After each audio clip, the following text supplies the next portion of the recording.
Yeah, she was playing great tennis. Belinda's obviously a great player, no matter, what form she's in. So I just was trying to be more aggressive in the second and third and kind of play bigger because she was playing so big. So, yeah. Okay, first question, who'd like? Matt? Yeah.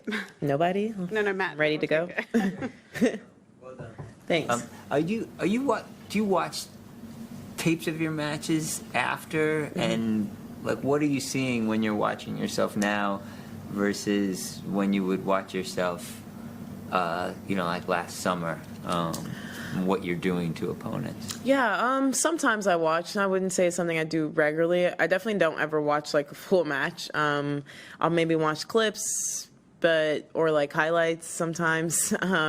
So yeah, I guess, I don't know. I think I'm definitely playing a little bit more aggressive tennis than last summer. I think I'm obviously everybody knows I can run, so, but I don't want that to be the basis of my game. So obviously just trying to play more aggressive when I can. It's obviously tough when you're playing like bigger hitters, but yeah, I think that's the main difference, and just overall just confidence and positivity as well. Okay, we'll go Howard and then up here. Hey.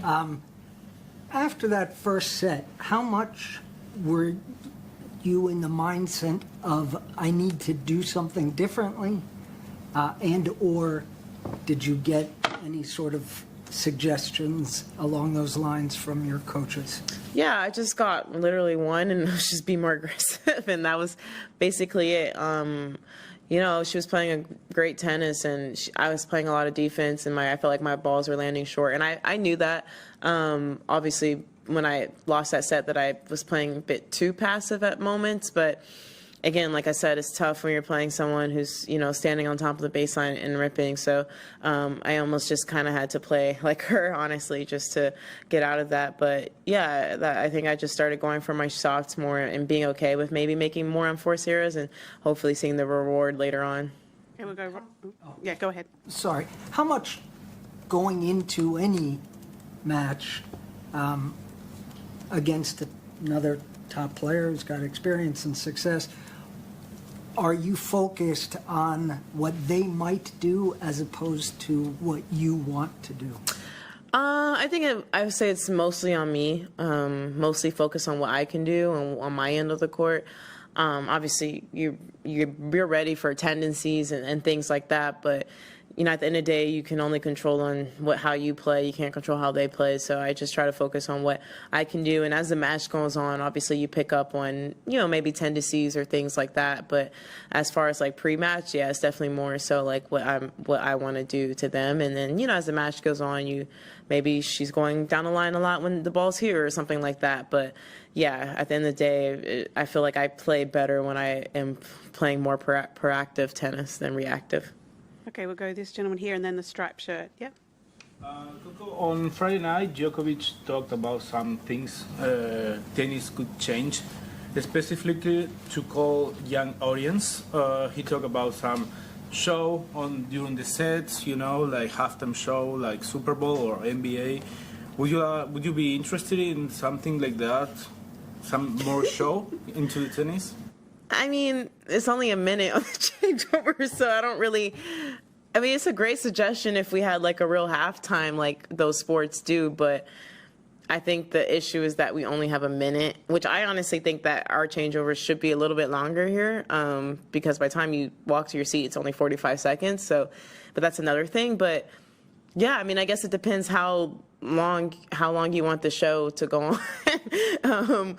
Yeah, I don't think it'll be as much as like an NFL where it's like an actual 15-minute halftime. That would be maybe too long, but I mean, I'm open. I think the sport can be fun and there's things that could happen, but it would be tough with them only like a minute and a half to make something like crazy happen. But they should maybe hire some street performers on the street, they do a little quick 90-second routine or something like that. I don't know, but yeah, that's definitely an interesting thought. I was not expecting that from Novak. I didn't see it.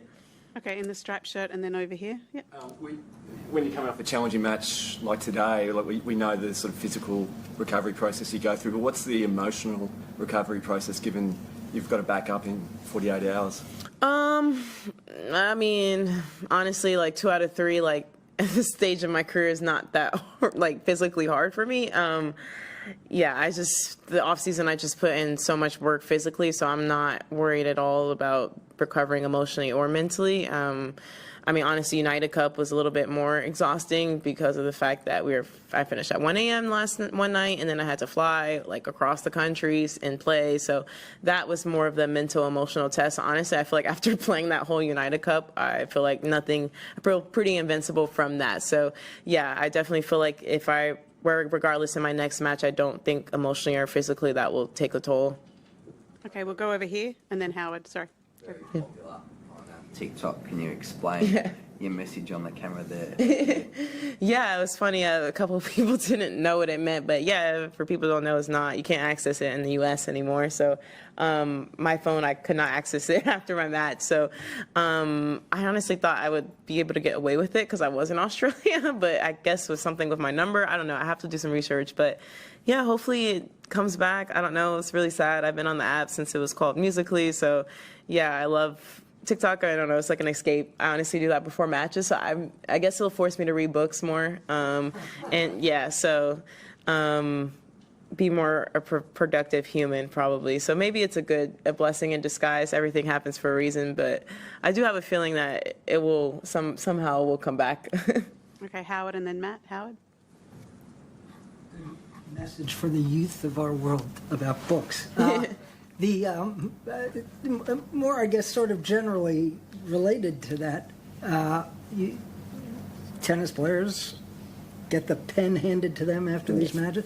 How often do you think ahead of time about what you want to write? Is it always spur of the moment? It's like a mix of both. For sure, when I wrote about the LA fires, I knew that I was going to write that, just to thank our firefighters and just spread awareness for the world, to just think about not just U.S. firefighters, but around the world firefighters. And today I did think about the TikTok before match. I was like, yeah, I got to say something about TikTok.